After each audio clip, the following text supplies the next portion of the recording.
কন্যা যখন গাছ থেকে লেবুটা ছিঁড়তে যায় ঠিক তখনই লেবুটা কথা বলে ওঠে, ছিঁড়ো না, ছিঁড়ো না, ছিঁড়ো না মোড়ে, এসো না, এসো না আমারই কাছে।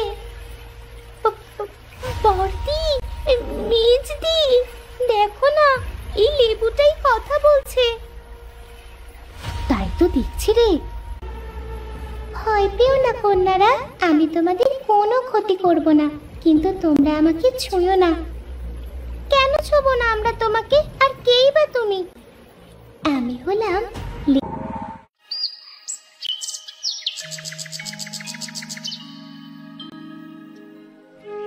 হৃদয়পুর গ্রামে এক চাষি বাস করত।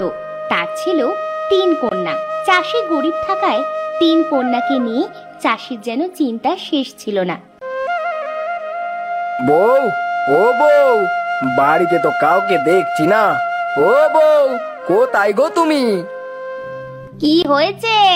এভাবে ষাঁড়ের মতো চিৎকার করছো কেন? চিৎকার কি আর সাধে করছি রে বউ? কি হয়েছে এবার বলো তো, এভাবে চিৎকার করছো কেন?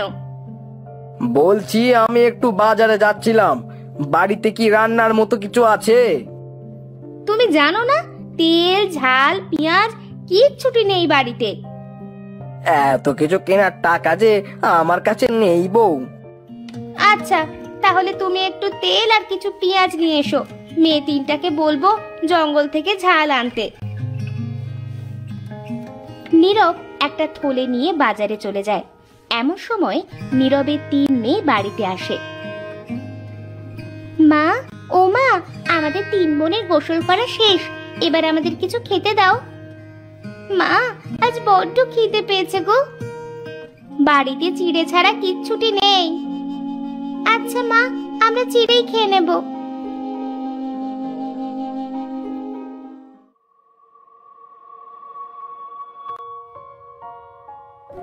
তোদের খাওয়া শেষ হলো? হ্যাঁ মা, জ্বালানি আর ঝাল ফুরিয়ে গিয়েছে। মা, আমরা 3 বোন জঙ্গলে যাই জ্বালানি আনতে। যাবি যা, তবে জঙ্গলের গভীরে যেন যাবি না। ঠিক আছে মা, আমরা গেলাম।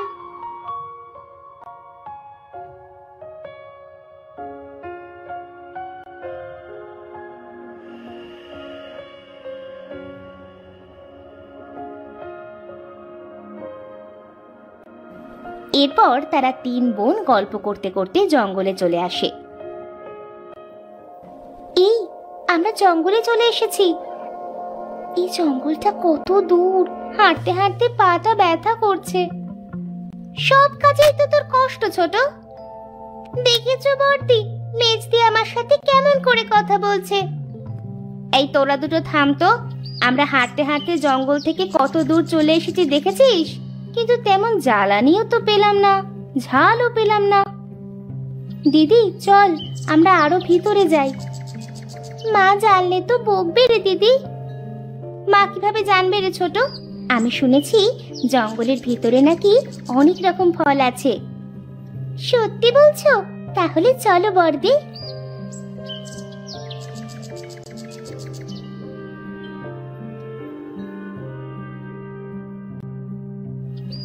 এরপর তারা 3 বোন জঙ্গলের অনেক গভীরে চলে আসে এবং একটা ঝাল বাগান দেখতে পায়।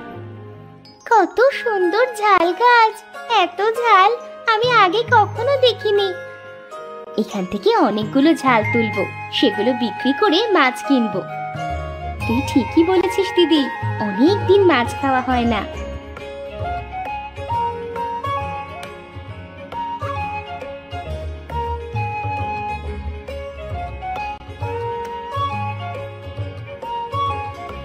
বর্দি, মেজদি, ওই দেখো নদী। চলো না যাই।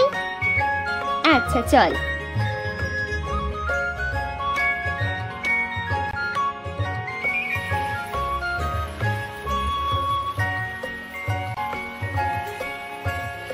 দিদি সত্যি এই জায়গাটা কিন্তু অনেক সুন্দর। দেখো নদীর পাড় দিয়ে কত সুন্দর সুন্দর ফল। খাবি? আয়, আমি পেড়ে দিচ্ছি।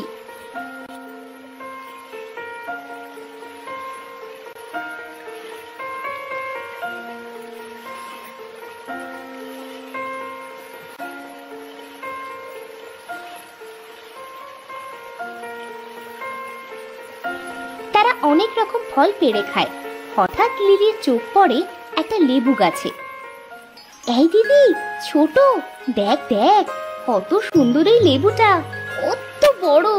এমন সুন্দর বড় লেবু আমি আগে কখনো দেখিনি।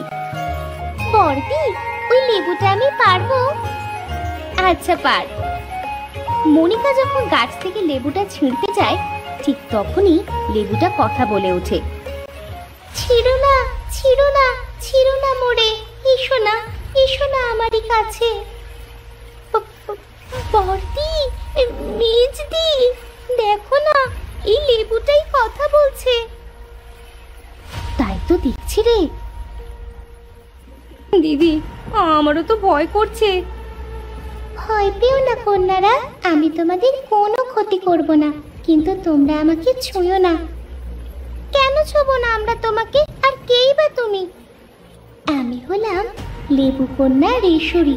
তোমরা যদি আমাকে ছোঁও তাহলে ওই ডাইনিটা তোমাদেরকেও লেবু কন্যা বানিয়ে দিবে। তুমি লেবু কন্যা হয়েছো কিভাবে? এক ডাইনি আমাকে লেবু কন্যা বানিয়ে রেখেছে। এই লেবু গাছটা কি যে মেয়ে ছোঁবে সেই লেবু কন্যায় পরিণত হবে। ডাইনিটা এইভাবে কেন মেয়েদেরকে বন্দি করে? কারণ তার অনেকগুলো মেয়ে লাগবে, যাতে প্রতি অমাবস্যার রাতে ডাইনিটা একটা করে কন্যাকে লেবু থেকে মানুষ বানিয়ে তার রক্ত দিয়ে গোসল করতে পারে। ডাইনিটা অমর হতে চায় নাকি? হ্যাঁ, এই অমাবস্যার রাতে আমার পালা। তোমাকে মুক্ত করার কি কোনো উপায় আছে? একটা উপায় আছে। এই যে তোমরা লেবু দেখছো, এটাতে শুধু আমার আত্মা আছে। কি বলছো তুমি লেবু কন্যা? তাহলে তোমার শরীর কোথায়? আমার শরীরটা আছে ওই ডাইনির কাছে। আমার শরীরটাকে যদি তোমরা এই গাছের গোড়ায় আনতে পারো তবেই আমার মুক্তি মিলবে। কোথায় পাবো ওই ডাইনিটাকে? কোথায় আছে তোমার শরীর? এই জঙ্গলে একটা সোনার গুহা আছে, সেই গুহায় থাকে ডাইনিটা। গুহাটা কোথায় আছে সেটা আমি বলতে পারবো না। কেন? সেটা তোমাদের খুঁজে বের করতে হবে। অমাবস্যার আর বেশি দেরি নেই। দিদি, চলো আমরা সোনার গুহার খোঁজে বেরিয়ে পড়ি। তুই ঠিকই বলেছিস। তারা লেবু কন্যার কাছ থেকে বিদায় নিয়ে সোনার গুহা খুঁজতে শুরু করে।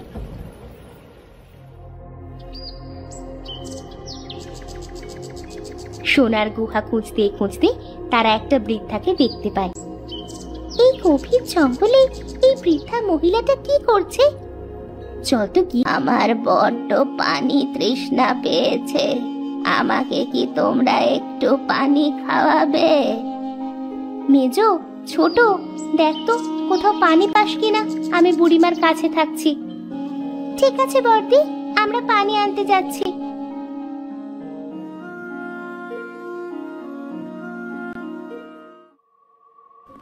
লিলি আর মনিকা মিলে পানি খুঁজতে থাকে। খুঁজতে খুঁজতে তারা একসময় সোনার গুহায় চলে আসে। এই ছোট, ওই দেখ সোনার গুহা। এখানে পুকুরও আছে দেখছি।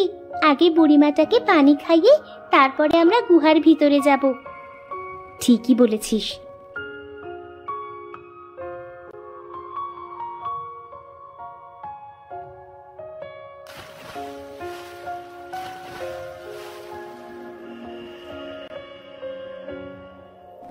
তারা একটা পাত্রে পানি নিয়ে বুড়ির কাছে যায়। এরপর বুড়িকে পানি খাইয়ে দেয়। তোমাদের যে কি বলে ধন্যবাদ দিব। আজ তোমরা 3 কন্যা না থাকলে আমি হয়তো পানি তৃষ্ণায় মারাই যেতাম। ধন্যবাদ কেন দিচ্ছেন বুড়িমা? আপনাকে বাঁচানো। তোমরা কি পারবে লেবু কন্যাকে উদ্ধার করতে? তোমরা পারবে ডাইনিটাকে মারতে? আমাদের 3 বোনকে যে পারতেই হবে। বুড়ি জাদু করে একটা তরোয়াল আনে। এই নাও, এই তরোয়ালটা না দিয়া এটা দিয়ে তোমরা ডাইনিটাকে মারবে। আর দাঁড়াও, আমি আমার জাদুর আয়নায় দেখছি ডাইনিটা কিভাবে মারা যাবে। বুড়ি তার জাদুর আয়নায় ডাইনিটা কিভাবে মারা যাবে সেটা দেখে। কি করলে মারা যাবে ওই ডাইনিটা বুড়িমা? ওই গুহার সামনে একটা আপেল গাছ আছে, সেই গাছে অনেকগুলো আপেল আছে। আপেলগুলো কি ছিঁড়ে ফেলতে হবে? ভুলেও এমন কাজ করো না মেয়েরা, তাহলে ডাইনিটা তোমাদেরকে মেরে ফেলবে। ওরে বাবা, দিদি, ছোট, ওই দেখ বাঘ আসছে। ভয় পেও না, ওই তরোয়াল দিয়ে বাঘটাকে একটা আঘাত করলেই বাঘটা মারা যাবে। বুড়ির কথা মতো নাদিয়া বাঘটাকে আঘাত করে আর বাঘটা সেখানেই মারা যায়।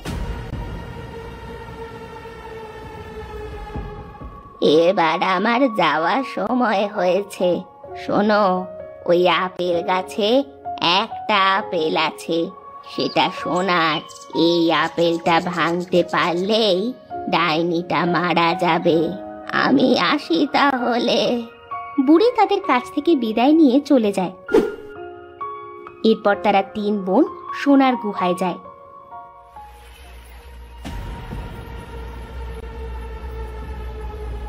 এই মিষ্টি, ওই দেখো সোনার আপেল। তোরা দাঁড়া, আমি আপেলটা পারছি।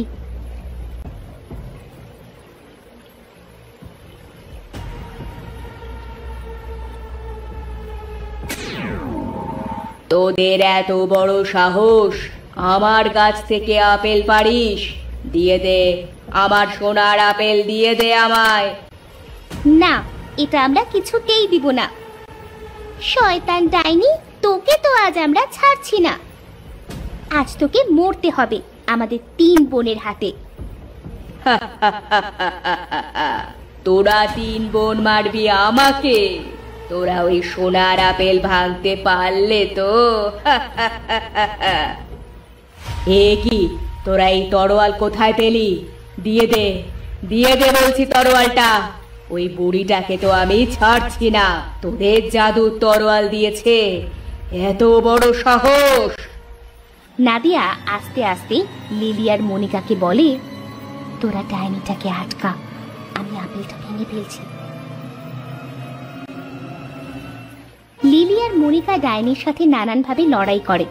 অন্যদিকে নাদিয়া তরোয়াল দিয়ে আপেলটাতে একটা আঘাত করতেই আপেলটা ভেঙে যায়। মেরে ফেললি আমাকে!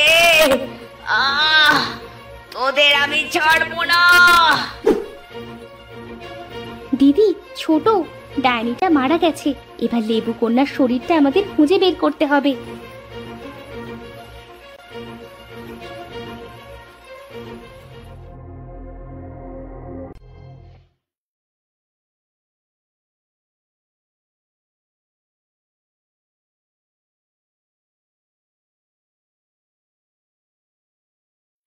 তারা 3 বোন অনেক কষ্ট করে লেবু কন্যার শরীরটাকে লেবু গাছের কাছে নিয়ে আসে। লেবু কন্যার শরীরটা লেবু গাছের কাছে আনতেই লেবু কন্যার শরীরে প্রাণ চলে আসে। ধন্যবাদ তোমাদেরকে বোন, তোমরা আমার জীবন বাঁচিয়েছ। ধন্যবাদ কেন দিচ্ছ বোন? চলো আমরা 3 বোন তোমাকে বাড়ি পৌঁছে দিই।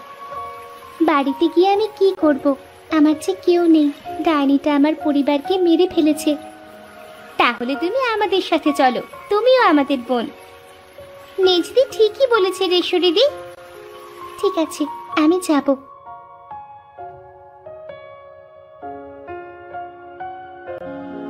বোন, তা তোমরা কেন এসেছিলে জঙ্গলে?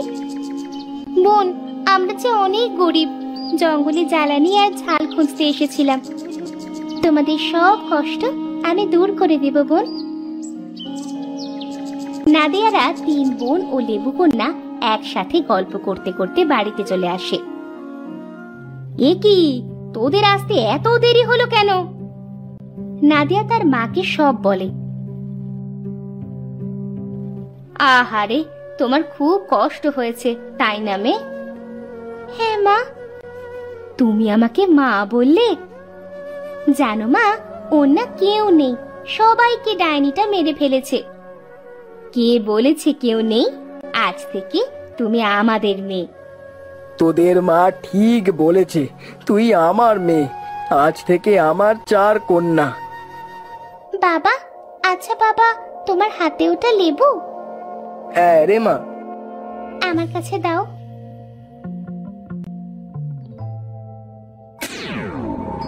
এটা তো সোনার লেবু হয়ে গেল। আমি মানুষ হবার সাথে সাথে লেবুকে সোনায় পরিণত করার বর পেয়েছি বাবা। আজ থেকে তোমাদের কোনো দুঃখ থাকবে না। এটা বিক্রি করে আসো বাবা।